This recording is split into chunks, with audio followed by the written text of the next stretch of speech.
టీవీ49 news కి స్వాగతం. రాయలసీమ సాగునీటి సాధన సమితి అధ్యక్షులు బొజ్జ దశరథ రామిరెడ్డిని అరెస్ట్ చేయడం అన్యాయమని జాతీయ బీసీ సంక్షేమ సంఘ రాష్ట్ర కార్యదర్శి ఎస్ రఘురాముడు యాదవ్ ఖండించారు.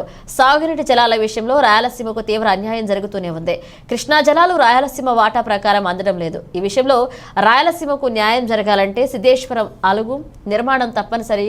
రాయలసీమ నాయకులు ఆ దిశగా పోరాటం చేస్తున్నారు.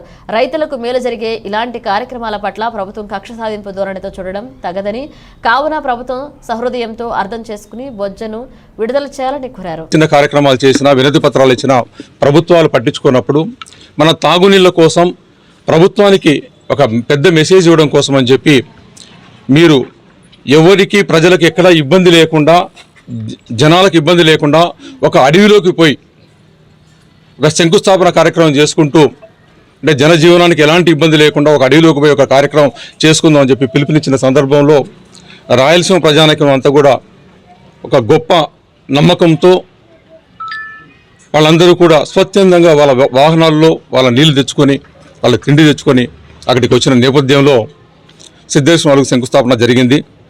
అయితే ప్రభుత్వాలకు ఇంతమంది జనం, ఒక చైతన్య రహితమైన రాయలసీమలో ఇంతమంది జనం రావడం ఒక ఇబ్బందికరమైన పరిస్థితి, అంటే ఒక నిర్లక్ష్యం చేసిన ప్రాంతం అని చెప్పి దాన్ని అణగదొక్కడానికి ప్రజల ఆస్తులను కూడా ధ్వంసం చేసిన అధికారులు రోడ్లను ధ్వంసం చేస్తే మీరంతా విట్నెస్ దానికి.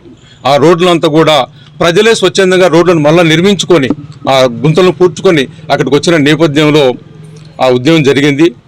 దాదాపు 30,000 మంది వస్తే ఒక 100 మంది పోలీసులు ఉన్న సందర్భంలో అత్యంత శాంతియుతంగా ఒక చిన్న సంఘటన కూడా జరగకుండా జరిగిన కార్యక్రమం.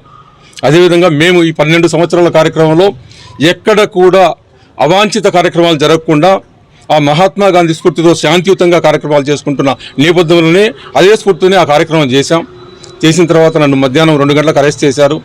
8-8:30 వరకు పోలీస్ స్టేషన్లో ఉంచుకున్నారు. ముచ్చిమరిలో మంచి భోజనం పెట్టారు. మీ మీద ఎలాంటి కేసులు లేవని పంపించారు. లేవని చెప్పి అందరం వచ్చాం.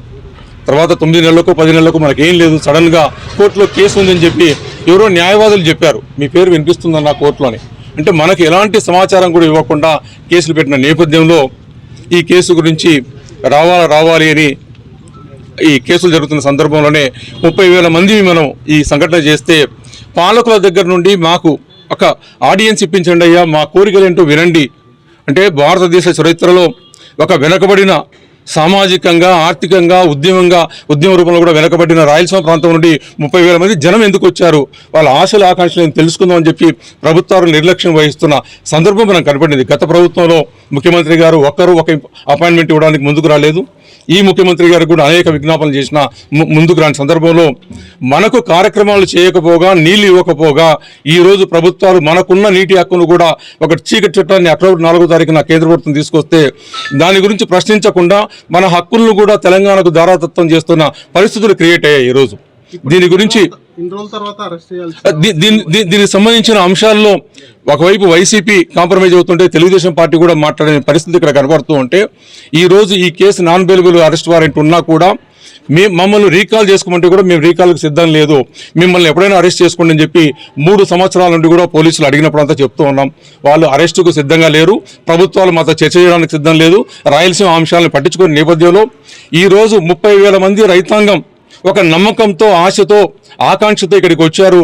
అనేక కార్యక్రమాలు ఈ 10 సంవత్సరాల కార్యక్రమంలో వచ్చిన ఆకాంక్షనంతా కూడా నేను రీకాల్ చేసుకొని కేసు నుండి బయటికి వెళ్ళిపోతే ఇది ఆ ప్రజలకు ద్రోహం చేసిన వాళ్ళు అవుతుంది అన్న భావనలో మాకుంది.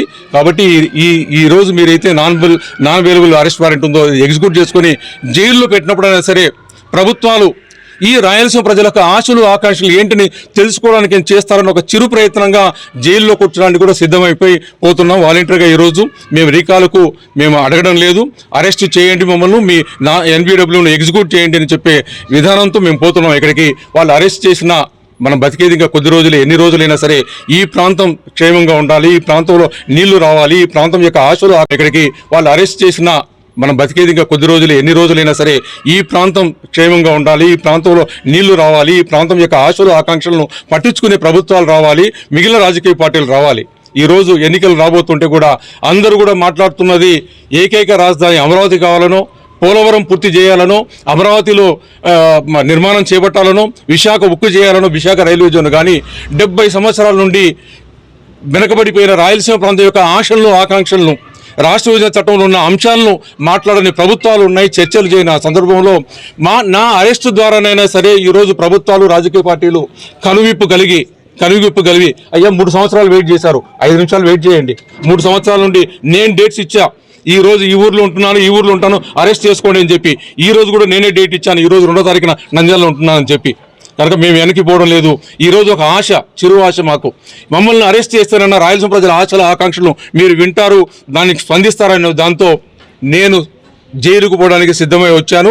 కాబట్టి మీరందరూ పత్రికా విలేకరులకు అందరూ కూడా దీనికి ఎలక్ట్రానిక్ మీడియా గారు సహకరించి ప్రభుత్వాల మీద రాజకీయ పార్టీ మీద ఒత్తిడి పెంచే కార్యక్రమాన్ని నా అరెస్ట్ వస్తుందనుకొని లేదా రేపు వచ్చే ఎన్నికల ప్రణాళికలు కూడా రాయలసీమ అంశాలను తీసుకొస్తారని చెప్పి ఆశిస్తూ అరెస్టుకు సిద్ధమైపోతున్నాను.